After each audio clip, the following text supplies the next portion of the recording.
And then at the end of the day, the one who ends up getting messed up is you as the common citizen. And that's why ultimately the Lord is going to destroy this place, man, because this place is completely backwards, you know? Same goes for the level of taxes. So Congress decides what it wants: bridges, tanks, buildings, courts, robots on Mars, robots on Earth, national parks, whatever, and approves a budget with that stuff in it. Once approved, the president is required by law to spend the money Congress listed in the budget and pay for it using the taxes that Congress set. As long as more taxes come in than spending goes out, everything is fine. But almost always, Congress puts more stuff in the budget than they cover with taxes, which means that the president must borrow money to cover the difference. In most countries, the story ends here because if their legislatures approve more spending than they have income, they've also implicitly approved the necessary borrowing. But not in America. Here, Congress also limits the total amount of debt the United States can have. A debt limit sounds like a good idea until you see the real-world consequences of these two branches of government interacting. As the total amount borrowed gets closer to the limit, Congress usually points to the president and acts shocked that his reckless spending has brought us so close to the debt limit that they, reasonable, prudent Congress, have set. And while it's technically correct that the president has borrowed this money, Congress has forced him to do it by approving a budget that the president is legally obligated to spend without also approving the necessary taxes to cover that spending. So the debt limit fight is essentially the government version of the playground favorite, Stop Hitting Yourself, except with added terror for everyone watching. For it's important to note that debt limit is not about future spending. It's not a credit card on which the limit will be raised so a crazy government party can be thrown. The debt limit is about paying bills already incurred. For example, the government hires a company to repave a federal highway. But if the US is at the debt limit when the company asks to be paid after the work has been done, the government can't. This shakes trust in the US, and since large parts of the global economy depend on the dollar being trustworthy, messing with that trust is a big deal. But there is a way out. Congress can raise the debt limit, and because of the aforementioned terror, they always have. So if not raising the debt ceiling is potentially disastrous and the solution is simple. So ultimately, the so-called white man has created a system where people in this system are just the people, right? The citizens, they're essentially just in a constant, unless you're rich, unless you're part of that 1%, the people are in this constant rat wheel. All right. They're in this constant wheel, all right, where you're spinning and you're working, but you're not doing anything. It's like being on a financial treadmill. All right. And this is why I brought out the scripture in Haggai. Let me read it one more time. It says, ye have sown much and bring in little. Ye eat, but ye have not enough. Ye drink, but ye are not filled with drink. Ye clothe, but there is no warmth. And he that earneth wages to put into a bag with holes. And that's exactly what goes on in this place, man. The money never feels like it's enough. Because only the devil would design a system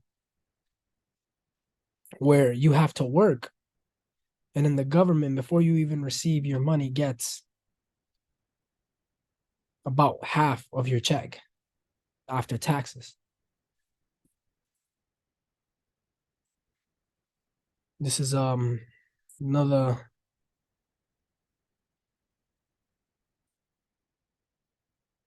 This is a video from CNA posted 10 days ago. There's only a little part that I wanted to talk about that I wanted to see here. Rule. So why should this time be any different? Now, while fights over the U.S. debt ceiling are common, Republicans have become even more hardline, many of them vowing to hold out for cost cuts no matter the price. In fact, House Republicans have demanded the reversal of some of the Biden administration's agenda, such as a student loan forgiveness program and green energy tax credits, in exchange for votes to raise the debt ceiling. But so essentially, all this charade and all this, oh yeah, the president is in charge and all this. I mean, anyone who knows that this is not the case, but all this charade, all this song and dance about how, oh, you know, the US is this and the Congress is that, and at the end of the day, this is just a bargaining chip, all right, for people, for the two parties, which are essentially the same people. to bargain things that are going to either help them, help their bottom line, all right, and prevent the other side, which is on the same side. Like this entire system is just a full on just insanity. Like this is just a circus, man. And this is why the Lord is going to destroy this country, man. This is why the Lord is going to destroy the so-called white man's kingdom. Because all this confusion, all this deliberate confusion, for what? For what? I'm going to tell you for what. All this deliberate confusion is so that they can essentially implode the economy and then bring in that new world order. All right, bring in that beast system, that digital currency that they want, man.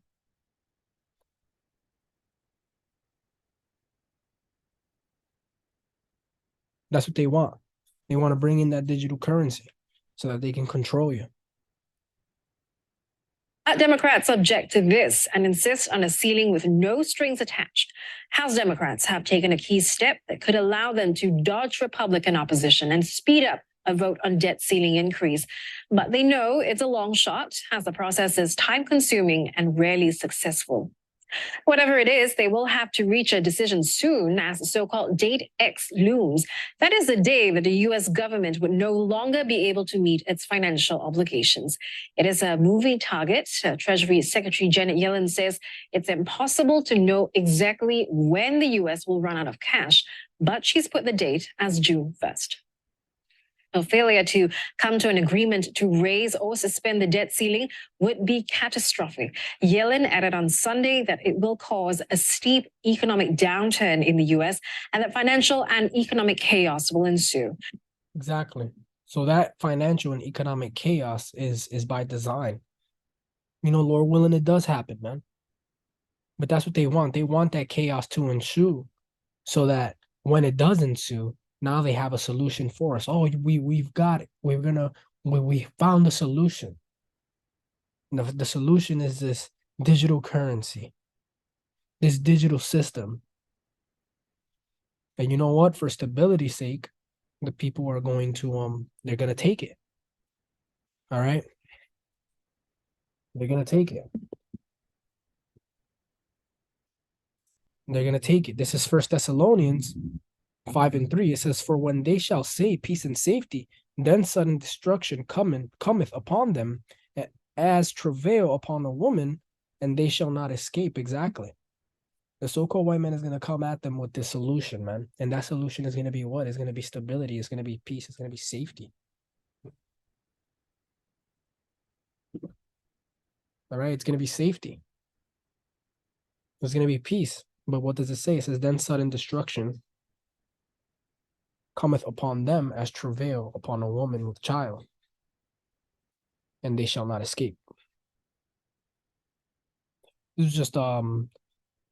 This is just a quick article here from the New York Times. It says, what happens if the U.S. defaulted on its debts? It says investors, executives, and economists are preparing contingency plans as they consider the turmoil that would result from a default in the $24 trillion U.S.